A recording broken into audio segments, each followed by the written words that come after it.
pathetic as their defenses look. I'm very disgusted right now. I'm looking forward to this victory. There's no excuses. Calvin also if this man drops another pass, I mean, what is this brother eating before the games? Is he eating bagels with extra butter and forgetting to wash his damn hands or something? You can't catch the ball. I mean, that was one of the interceptions right through his hands. I'm hearing Nathan, and the camera cuts back to Dillon Gabriel, and he does this thing where he touches himself on the chest like that's my fault. And I lost my mind. I absolutely went bonkers in the basement. Stephen A. Smith ripped into Dillon Gabriel after the Cleveland Browns' awful loss to the New York Jets this weekend. Gabriel threw for just 167 yards in a game where the Browns lost to a Jets team whose quarterback, Justin Fields, only threw for 54 yards, and 42 of those came on one screen pass. The Browns gave up 2 kickoff-return touchdowns, committed 10 penalties, and watched their starting quarterback throw passes way over his receivers' heads, all while rookie Shedeur Sanders sat on the bench watching his chance slip away. And Kevin Stefanski? He looked straight into the camera after the game and told everyone that he's sticking with Dillon Gabriel as the starting quarterback. No change coming, despite the awful performance and the promising rookie waiting for his shot. Yeah, we're going to stick with Dillon. Obviously, this is a young players that you're always trying to get one game better and those type of things. At this point, it's not just bad coaching anymore. It's a total failure by the entire organization. And now the sports world, led by Stephen A. Smith and a bunch of angry analysts, has stopped being nice about it. If you haven't subscribed yet, what are you waiting for? We post daily Cleveland Browns and NFL updates. That's what we do, all day, every day. Let's talk about what really happened on the field Sunday.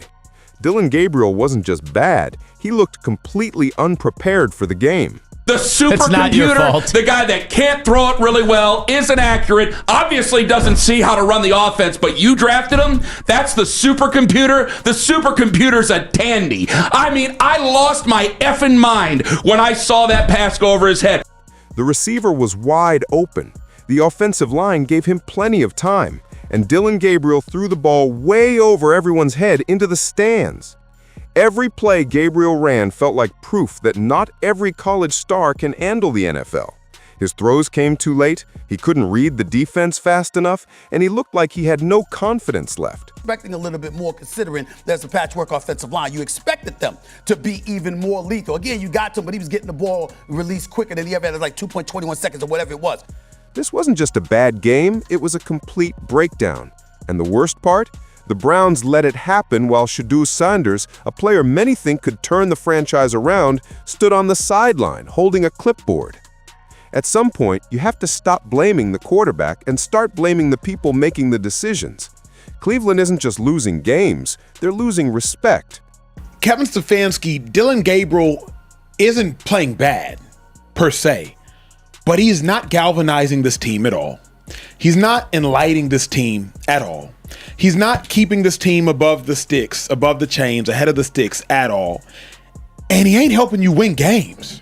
So why not move on from Dillon Gabriel? This is the big question that Stefanski won't answer straight.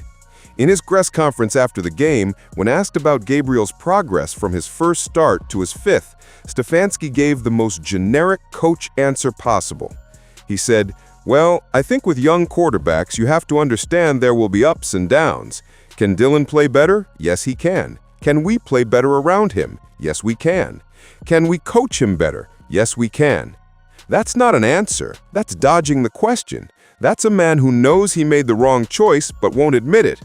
And I believe Kevin Stefanski is the greatest thing to happen to the Cleveland Browns in the last 25 years. I was drafted to the Cleveland Browns. So if anybody has authority to speak on the Cleveland Browns, trust me, I do. But this stubbornness, bro, is truly starting to look negligent. Negligent and malpractice. Those are strong words from someone who used to wear the orange and brown. Now here's what makes this situation different from normal NFL quarterback drama. Shedeur Sanders is right there. He's on the team, he's at practice, he's watching, and everyone except Kevin Stefanski thinks he should be playing. The reasoning is simple. The Browns are 2-7. They're not making the playoffs. Their season is basically over.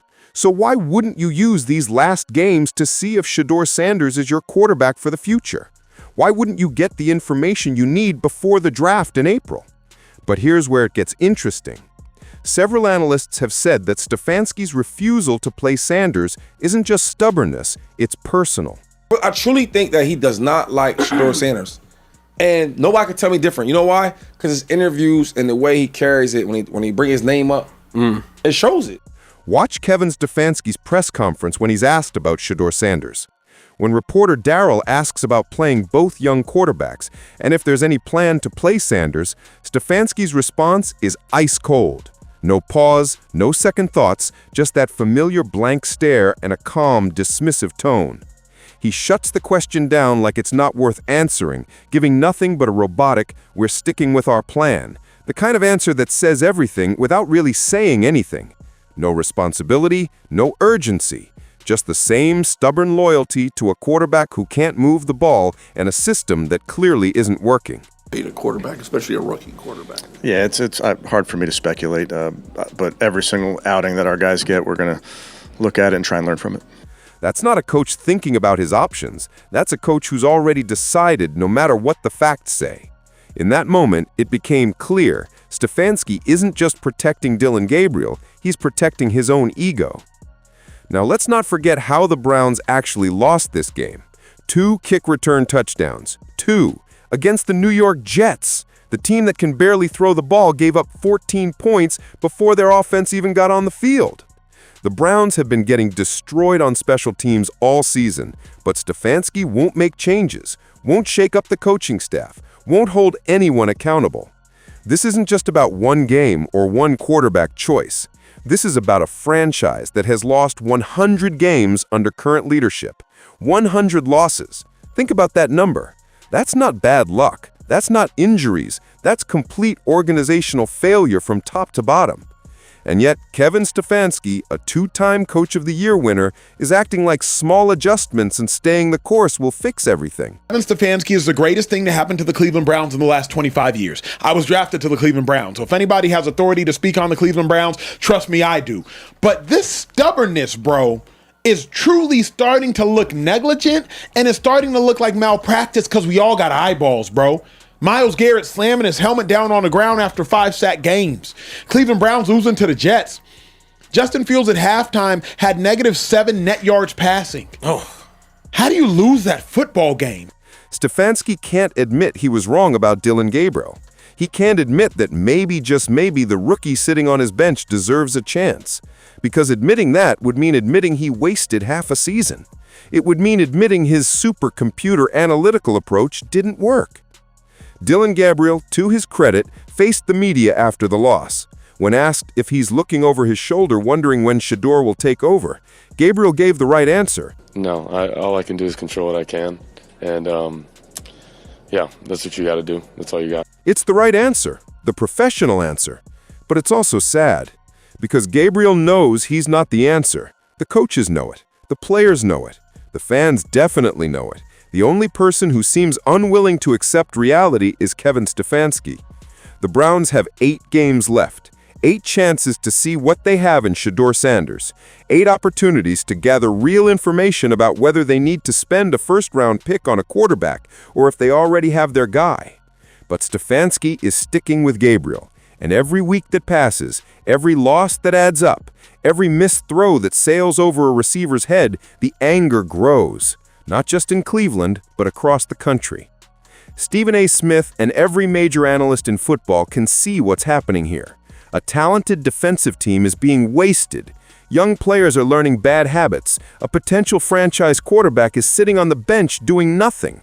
And a head coach who used to be considered one of the smartest minds in football is looking stubborner than smart. Here's the bottom line. Dillon Gabriel has shown you who he is. 5 starts, 5 games of being inconsistent, inaccurate, and unable to move the offense. He's not terrible, he's just not good enough. And in the NFL, not good enough gets you fired. Kevin Stefanski needs to swallow his pride, admit his mistake, and play Shedeur Sanders. Not because Sanders is guaranteed to be better, not because it'll magically fix everything, but because you have to know. You have to gather information, and you have to use these meaningless games to answer important questions about your team. Stefanski has 8 games to fix this. 8 games to show he's still the coach who won those awards. 8 games to prove he cares more about the Browns' future than protecting his ego. Or he can keep putting Dillon Gabriel out there, keep saying everything is fine, keep pretending that small adjustments will turn a 2-9 team into winners. We all know how that story ends. Cleveland fans have seen it 100 times before.